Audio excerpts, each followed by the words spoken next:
ফেরেশতার সাথে ওনার বন্ধুত্ব হয়েছিল, বলেছিলেন আমি আকাশ দেখতে চাই, আল্লাহর কাছে অনুমতি চাই। আল্লাহ বলল ঠিক আছে, ইদ্রিসকে আকাশে ঘুরাও।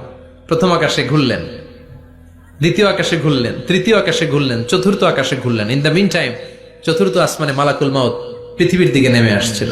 ওই ফেরেশতা বলে মালাকুল মাউত আপনি কই যান? মালাকুল মাউত বলে একটু আগে আল্লাহ ফরমান জারি করেছে, চতুর্থ আসমানে আমার নবী ইদ্রিসের রূহ কবজ করো। সুবহানাল্লাহ। আমি বললাম আল্লাহ আপনার পাঠানো নবী সাইয়েদনা ইদ্রিস থাকে দুনিয়ায়, চতুর্থ আসমানে পামু কই? আল্লাহ কয় কথা নাই, দৌড় দে। আমি দৌড় দিলাম, এসে দেখি ইদ্রিস আলাইহিস সালাম এখানে রেডি। সুবহানাল্লাহ। ওয়া রাফা'নাহু মাকানান আলিয়্যা। ইদ্রিস আলাইহিস সালামের রূহ কবজ দুনিয়ায় হয় নাই, চতুর্থ আকাশের মধ্যে হয়েছে। একটু চিৎকার করে পড়বেন সুবহানাল্লাহ। এরপরে সুলাইমান আলাইহিস সালাম, উনি তো মরে নাই, মরছে। উনি জিন চালাইতো, উনিও মরবে। শক্তিশালী একজন নবী ছিল। উনি মালাকুল মাউতকে বলেছিলেন, মালাকুল মাউত আমার মৃত্যুর সুয়াইয়া সামান্য কিছু আগে আমারে বইলো, আমার একটা কাজ আছে।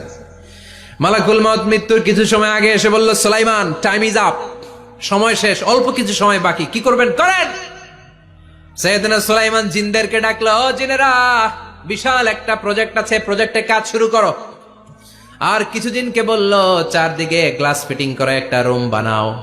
সাইয়েদনা সুলাইমান আলাইহিস সালাম গ্লাস ফিটিং করা রুমের ভেতরে ঢুকলেন। এই রুমে ঢুকার দরজা নাই, হাতে একটা লাঠি নিলেন। কি নিলেন? লাঠির মধ্যে ভর করে দাঁড়িয়ে রইলেন আর জিনদের দিকে তাকিয়ে রইলেন। জিনেরা এত বদমাশ ছিল, সাইয়েদনা সুলাইমান দাঁড়িয়ে না থাকলে কাজ করতো না। ছিল ফাঁকিবাজ। কি ছিল? দাঁড়ায় না থাকলে আজও লোকজন কাজ করতে চায় না, ঠিক কিনা? মালিক দাঁড়ায় থাকলে ঠিকই কাজ হয়ে যায়। সুলাইমান আলাইহিস সালাম লাঠির মধ্যে ভর দিয়ে দাঁড়িয়ে রইলেন আর বললেন কাজ করো। জিনেরাও কাজ শুরু করলো। ওদিকে মালাকুল মাউত এসে বলো, সুলাইমান সময় তো শেষ। সুলাইমান বলে সমস্যা নাই, রূহ কবজ করে। উনি লাঠির মধ্যে ভর দিয়ে দাঁড়িয়ে রইলেন। গ্লাস ফিটিং করা রুমের ভিতরে কোরআন সাক্ষী। মালাকুল মাউত ওইভাবে লাঠিতে ভর দেওয়া অবস্থায়, দাঁড়ানো অবস্থায় সাইয়েদনা সুলাইমান আলাইহিস সালামের রূহ কবজ করে নিলেন।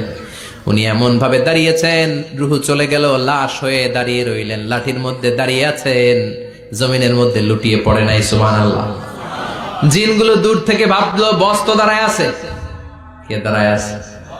জিনেরা মনে করছে বস দাঁড়ায় আছে, কাজ করতেই হবে। করতে করতে পুরা প্রজেক্টের কাজ শেষ। ইন দ্য মিন টাইম ঝিঝি পোকা, উই পোকা, যেই পোকা কাঠ খেয়ে ফেলে, এই কাঠ খাওয়ার পোকা সুলাইমান আলাইহিস সালাম লাঠির ভেতরে ঢুকে লাঠিও খেয়ে ফেলেছে। সাইয়েদনা সুলাইমান আলাইহিস সালাম ধপাস করে জমিনে পড়েছে। আর জিনেরা কয় হায় হায়, খালি খালি কাম করছে এতদিন। সুবহানাল্লাহ কইবেন না? সুলাইমান আলাইহিস সালাম বাঁচতে পারে নাই, চলে গেলেন। মুসা আলাইহিস সালাম মরছে। উনি মরবে কেন? উনি তো খালি মারে। মরছে? এক থাপ্পড়ে ফেরাউনের বাবুর্চি নাই। মুখের আগে হাত চলতে কয়েকজন, এর মধ্যে মুসা আলাইহিস সালাম আছে না নাই? মালাকুল মাউত মানুষের আকৃতিতে অনুমতি না নিয়ে ঘরের ভেতরে ঢুকে গেল।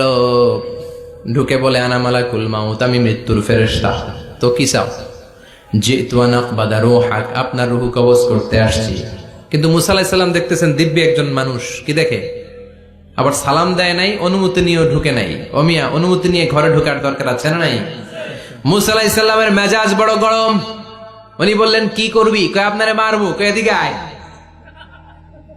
মালাকুল মাউত মনে মনে ভাবে, এতদিন সব মানুষগুলো আমারে দেখলে দিত দৌড়, আজকে মনে হয় আমারে দিতে হবে দৌড়। এক পা গায়ে দুই পা পেছায় সাহস করে সামনে গেলেন। আবার মুসা আলাইহিস সালাম দিলেন এরকম থাপ্পড়।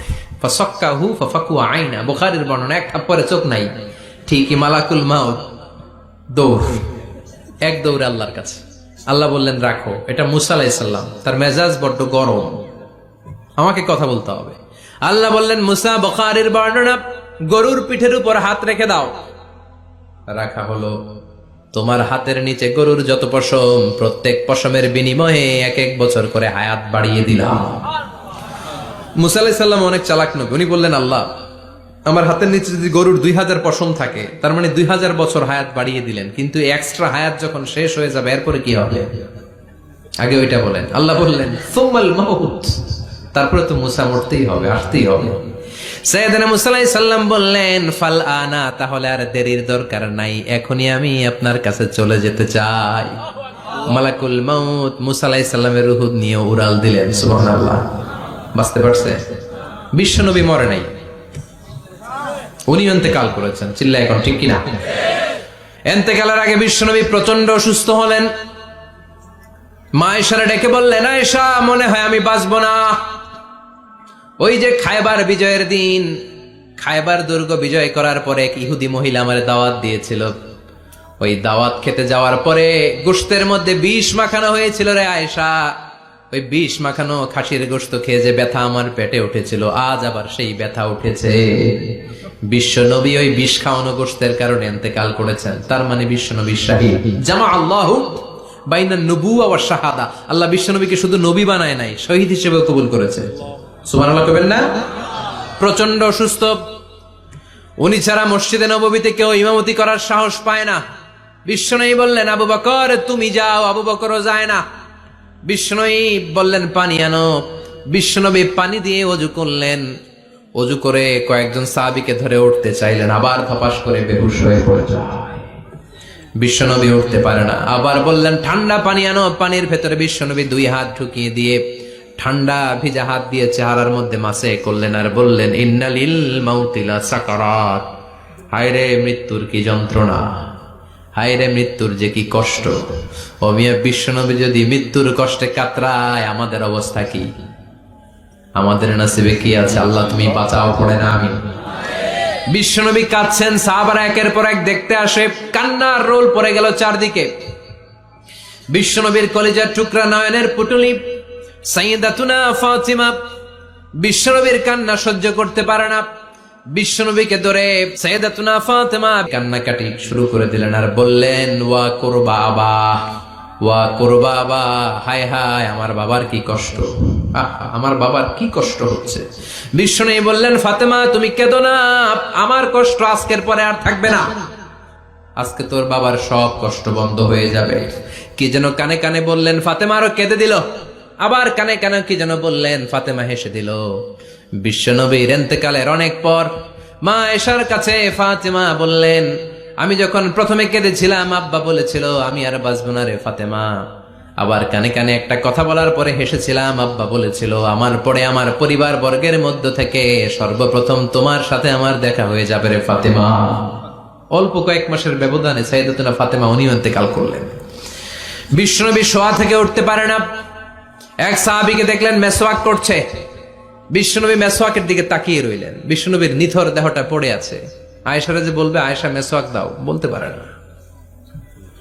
মা আয়েশা বুঝতে পেরে মেসওয়াক আনলেন, বিশ্বনবীকে মেসওয়াক করিয়ে দিলেন। এবার বিশ্বনবী বললেন, ও আবু বকর শোনো, আল্লাহ আমাকে অপশন দিয়েছে। কি দিয়েছে? আল্লাহ বলেছে নবী আজীবন থাকতে চাইলে থাকেন, আর আসতে চাইলে চলে আসেন। আমি থাকতে না চেয়ে আল্লাহর কাছে চলে যাওয়ার ইচ্ছা করলাম। সাইয়েদনা আবু বকর কান্না জুড়ে দিলেন। বিশ্বনবী বললেন, আসসালাত আসসালাত, ও আমার উম্মতেরা নামাজ তরক করো না। ইন্তেকালের আগে বললেন নামাজ ছেড়ে দিও না। আর বললেন, ওয়ামা মালাকাত আইমানুকুম, তোমাদের অধীনস্থ কর্মচারীদের সাথে খারাপ আচরণ করো না। ঘাম শুকানোর আগে পয়সা দিয়ে দিও। আর হাত দুটো উঁচু করে বললেন, আল্লাহুম্মা ইলার রাফিকিল আ'লা, ও আল্লাহ আমি আপনার কাছে যেতে চাই। এই কথাটা বলে বিশ্বনবীর হাত দুইটা থপাস করে জমিনে পড়ে গেল। বিশ্বনবীও চলে গেলেন। থাকতে পেরেছে কেউ? চিল্লায় বলেন। এজন্য আমরা আল্লাহর কাছে ইমানি মৃত্যু চাই। কি মৃত্যু? আমরা উত্তম মৃত্যু চাই। চিল্লায় বলেন, কি মৃত্যু?